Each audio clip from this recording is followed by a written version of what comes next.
काय गुन्हे तुम्हाला दाखल करा, फासाव तरी द्या, इथंच फास लावा कलेक्टर ऑफिसच्या बाहेर. काय गुन्हे दाखल करायचे एकदाच करा, 1000-500. आमची सगळी मानसिकता आता गुन्हे पण घ्यायची मानसिकता आहे, सगळी द्यायची मानसिकता.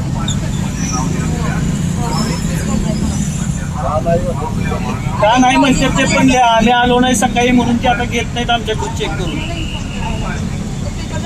आपण नाही म्हटलं ते का नाही म्हटलं ते तुम्ही सांगा ना. तुम्ही लेटर द्या ना वेगळं, तुम्ही रिफ्यूज रिझन लिहा ना. रिफ्यूज मी कसं देऊ शकणार आहे ना. आम्ही साईनच करणार नाही. तुम्ही जावा. हो मॅडम, हो मॅडम तुम्ही जावा प्लीज. आता व्यवस्थित बोलू शकता. प्लीज प्लीज म्हणतोय मॅडम, प्लीज जावा म्हणतोय. आम्ही काय म्हणणार, अजून काय व्यवस्थित बोलणार? पाय वगैरे धरायचेत का? प्लीज म्हणतोय, मॅडम म्हणतोय. आता ती म्हणते तू व्यवस्थित बोला. आता प्लीज आणि मॅडम पेक्षा अजून दुसरा शब्द कुठला आहे मोठा? आम्हाला अजिबात चेक करायचं नाही. तुम्ही सकाळपासून आला नाही, त्यामुळे आम्हाला सिव्हिलवाल्यांकडून कुठली ट्रीटमेंट घ्यायची नाही. आमचे जीव जायचे जाऊ देत. प्रशासनाला जर आमची मडीच माऊलीच बघायची असली तर आम्ही तरी काय करणार आहे? सर्जन जातीवादी आहे पूर्ण. कलेक्टर पण जातीवादी आहे आणि SP पण जातीवादी आहे.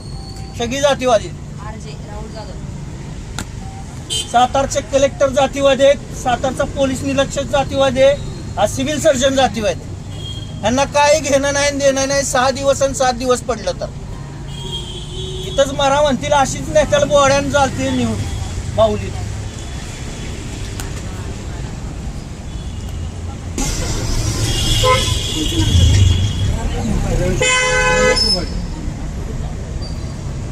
काही मला बोलायचं नाही ते तुमच्याशी. प्लीज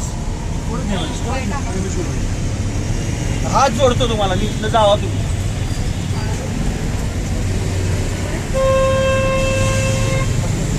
ताई हात जोडतो, तुम्ही जावा. काही लिहू नका तुम्ही.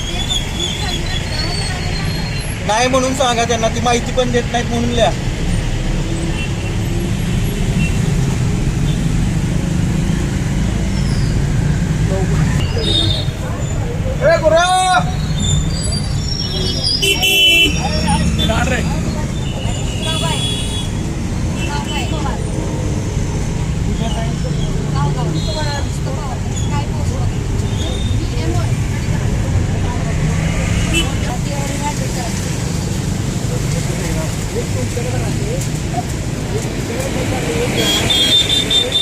काय झालं त्याला तुम्ही जबाबदार आहे.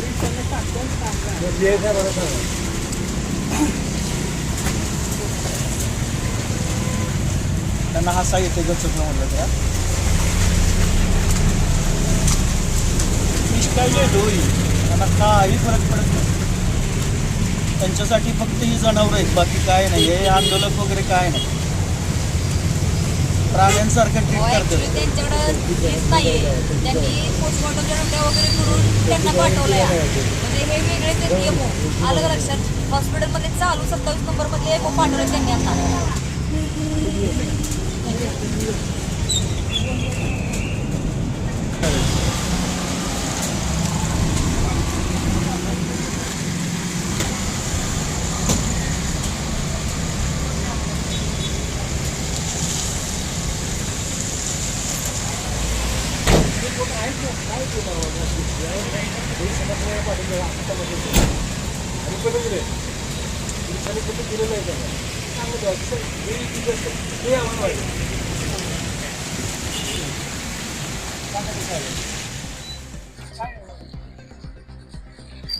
थोडंसं आबरू काढतो.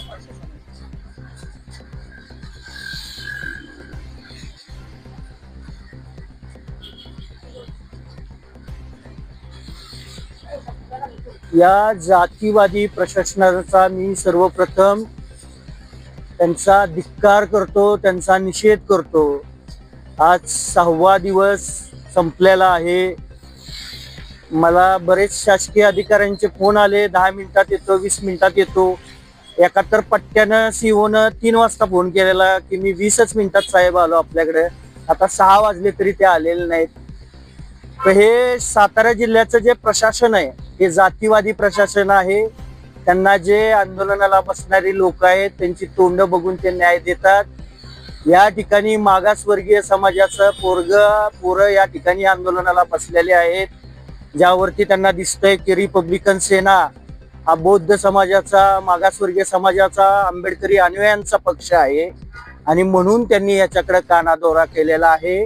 या ठिकाणी सातारचे जिल्हाधिकारी, सातारचे पोलीस अधीक्षक, सातारचे नगरपालिकेचे CO, सातारचे नगराध्यक्ष, जिल्हा परिषदेचे शिक्षण अधिकारी, त्याच्यानंतर सातारा सिव्हिलचे शल्य चिकित्सक हे सगळे जातीवादी आहेत.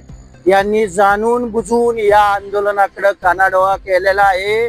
आता आमच्यातलं एखादं कोणतरी मेल्यानंतर सुद्धा यांना जाग येणार नाही, एवढे निर्ढावलेले हे सातारा जिल्हा प्रशासन आहे. मी माननीय मुख्यमंत्री साहेबांना आज मेल केलेला आहे. 9 तारखेला या ठिकाणी माझे 2 आंदोलक हे आत्मदहन करतायत, तर त्यांच्या अंत्यविधीला आदरणीय मुख्यमंत्री साहेबांनी सातारमध्ये यावं, अधिवेशन सोडून यावं. माझ्या जिल्ह्याचे 2 जिल्हाध्यक्ष या सातारा जिल्हाधिकारी कार्यालयाबाहेर आत्मदहन करणार आहेत आणि त्यांचा अंत्यविधी, त्यांच्या अस्थी आम्ही माऊलीला घेऊन जाणार आहे.